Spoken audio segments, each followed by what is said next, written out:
So what we've got here is an ACM. Now, I love ACM. This is only about 3mm thick. It's lightweight, perfect for picture hangings, perfect for resin art, and we can put many different colours of vinyl on the back of your ACM boards. We'll put up some options of ACM boards with vinyl coverings, and you can pick out what size you want and create your own stunning masterpieces. Smaller boards, half the size, 500 by 500, perfect. You don't really need to put any backing on.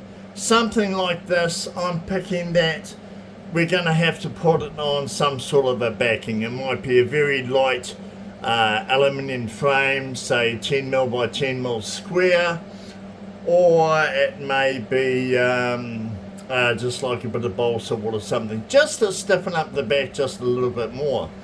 Just a few other things with ACM. Oh my god, you can do some such really cool stuff.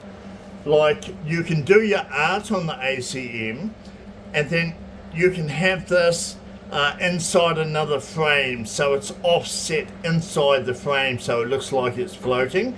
That's another really cool thing to do. Or you could put a strip light around the back so it's illuminating whatever colour you like onto your back wall.